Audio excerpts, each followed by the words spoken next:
남자친구와 4년을 사귄 29살 직장녀입니다. 이 사람과의 관계에 있어서 결혼은 힘들 것 같다는 생각에 글을 써봅니다.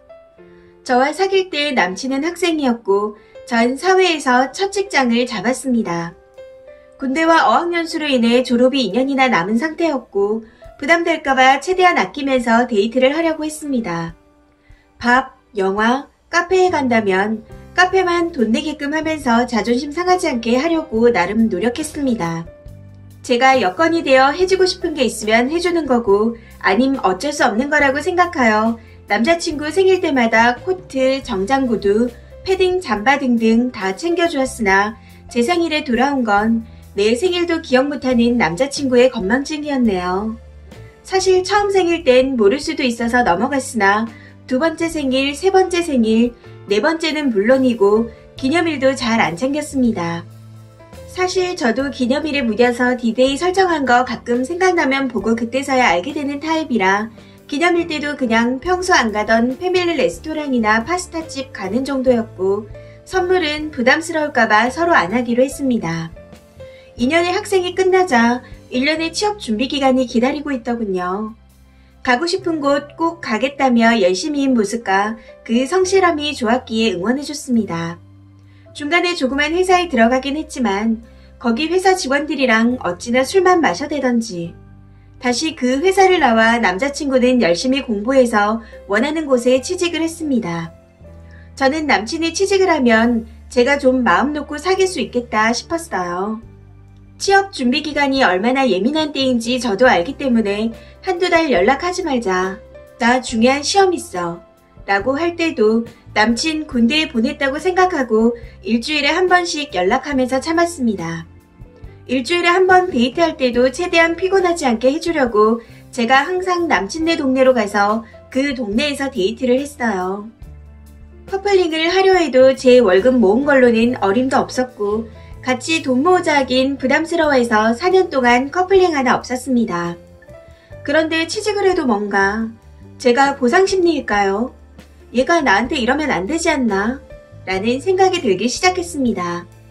예전엔 예민할까봐 섭섭하거나 속상한 것들 말 안 하고 참았지만 이제는 그런 것들이 보이면 조금씩 표현을 하는데 돌아오는 건 이게 섭섭해? 너 예전엔 안 그랬잖아. 마치 제가 변했다는 듯이 얘기를 합니다. 예전에는 오빠가 예민해서 표현 안 한 거다 라고 말을 해도 이해를 못합니다. 그리곤 피곤하다는 이유로 연락을 정말 안 해요. 오죽하면 주위에서 너 남친 있는 거 맞냐고 물어봅니다. 점심시간에 카톡 하나, 퇴근하고 전화 5분이 끝입니다. 또 통화하려고 집에 가서 씻고 전화하면 피곤하다며 금방 끊습니다. 그러면서 데이트할 때 역시 피곤하대요. 그런데 만날 거랍니다. 그래서 만나면 또 피곤하다면서 카페에서 잡니다. 항상 피곤하다 피곤하다 이 말을 입에 달고 살아요. 그러고 보니 4년을 만나면서 친구 한 명 보여준 적이 없네요. 이 사람 친구 중에 제 존재를 아는 사람이 있긴 한 건지 의문입니다. 취직하기 전엔 자존심이 상해서 친구들을 잘 안 만나니 그럴 수 있다 생각했지만 취직 후 자주 만나는데 안 보여주고 심지어 저희 데이트하는 건물 옆에 있어도 저를 보내고 만나러 갑니다. 저는 술을 못합니다. 그런데 반대로 남친은 안주를 할 수 있는 반찬이면 반주라도 합니다. 저는 고깃집에서도 곱창집에서도 횟집에서도 술을 안 마셔요. 그런데 남친은 여자친구면 같이 짠해주고 같이 마시면 좋겠다고 하면서 매번 섭섭한 티를 냅니다. 대부분 남친 동네에서 데이트를 하는데 전 집까지 지하철 1시간 반을 가야 합니다. 부담스럽기도 해서 더 잘 안 마시는데 이해를 못해요. 결정적으로 결혼 이야기가 나오면서 헤어져야 하나 고민하게 되었어요. 남자친구는 고아입니다. 대신 홀로 계신 이모님이 키워주셨대요. 어릴 때부터 키워주셔서 어머니 같은 분이라고 합니다. 집에 빚이 1억 7천 있는데 자기네 집에 들어와서 이모와 함께 셋이 살면서 그 빚을 갚아나가자고 합니다. 순간적으로 든 생각은 내가 왜? 였습니다. 1,700만 원이면 그럴 수 있다고 생각해요. 그런데 이건 너무 심한 거 아닌가요? 저희 부모님께서는 너희가 오래 사귀었고 하니 전셋집은 우리가 하고 남자친구에게는 빚만 청산하고 오라고 하셨습니다. 결혼하면 이모님이 혼자가 되시니 아파트 말고 조금 평수를 줄여서 빌라 같은 곳으로 가시는 게 어떻겠냐고도 말씀하셨고요. 그런데 못하겠답니다. 저랑 먼저 결혼하고 빚을 갚아 나가겠다며 전세 대출도 받잖아요. 정말 생각이 없는 것 같아요. 쓰다 보니 짜증나서 그만 쓸게요. 그냥 헤어질랍니다. 후기입니다. 이 글이 뭐라고 그새 톡이 되어 있네요. 결론은 헤어졌습니다. 이 글 쓴 날 퇴근 전까지 곱씹어보면서 하던 마음 정리 다 한 듯해요. 이 글을 쓰기 전까지도 아니 한 달 전부터 혼자서 생각 정리를 하면서 객관적인 입장으로 나와 남자친구를 바라봤는데 영 아니더군요. 사실 이 글 쓰면서도 더 쓸 건 많은데 이미 쓴 건 죄다 안 좋은 이야기고 짜증나서 글을 끊었습니다. 네가 뭐 모자라서 그런 대우를 받으면서 사귀냐 하던 친구들의 말이 이제야 와닿네요. 저에 대해서 말해보라고 하시는 분들이 계셔서 조금 써봅니다. 저는 누가 봐도 사랑받고 자랐다는 느낌이 난다고들해요. 부모님과도 아직도 볼 뽀뽀하고 지내는 사랑받는 막내딸입니다. 예쁘게 생기진 않았지만 그래도 어디 가서 못생겼단 소리는 안 들었고 무슨 모임이나 술자리가 있으면 어쩌다 고백 한 번씩은 받는 정도예요.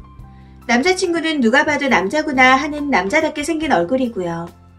대학교는 저는 서울 중상위권 4년제이고 남자친구는 서울 중하위권 4년제입니다.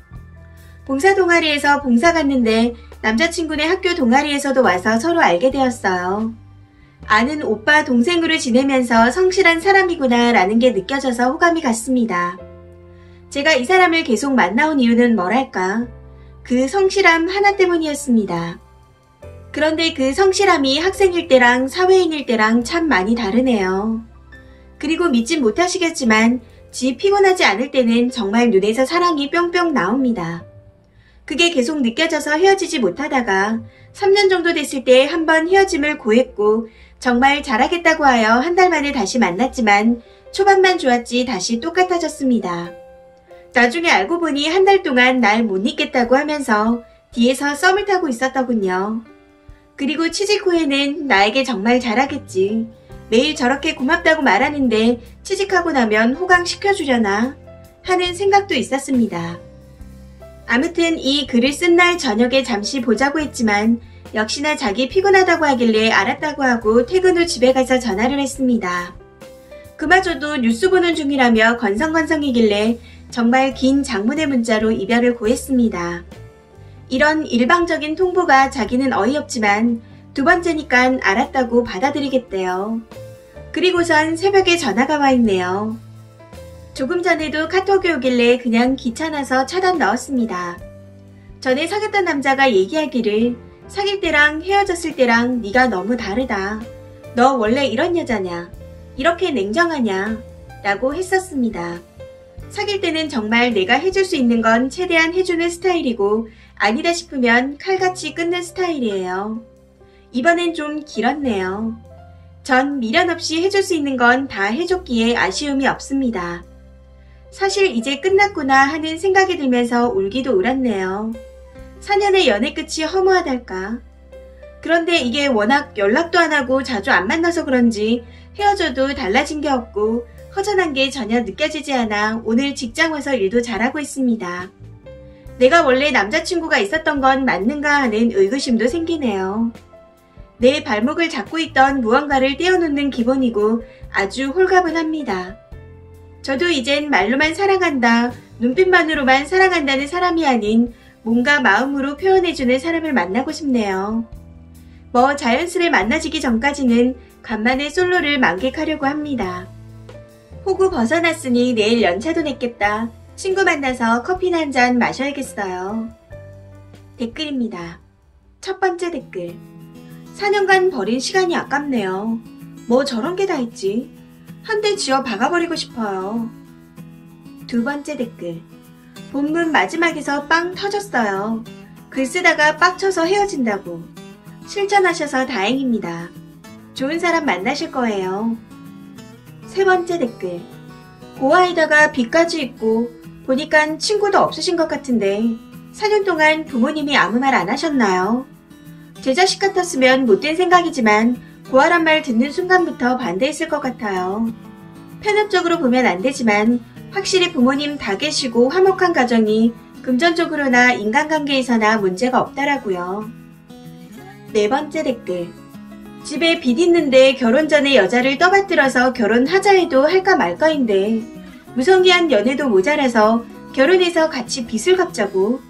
글쓴이가 잘 사나 보네요. 지금 남친은 연애 결혼 상대가 아니라 빚 갚아줄 스폰서 겸 물주가 필요한 겁니다. 남친 정말 뻔뻔 그 자체네요. 지금이라도 헤어져서 다행입니다. 다섯 번째 댓글. 지금은 아직 이별의 후폭풍이 몰려오지 않아 덤덤하시겠지만 2주쯤 되면 현실감이 확 들면서 견딜 수 없이 힘들 수도 있어요. 이때 마음 꼭 다잡으세요. 그 감성에 져버리고 다시 연락하거나 받아주면 님 인생은 말 그대로 지역 구덩이에 풍덩 빠질 거예요. 결과는 안 좋았지만 님은 님 사랑에 최선을 다하신 정말 멋진 분이신 것 같아요. 다음엔 그 열정에 걸맞는 멋진 남자 반드시 나타날 거니까 절대로 마음 약해지지 마세요. 이 사연은 여기까지입니다. 시청해주셔서 감사합니다.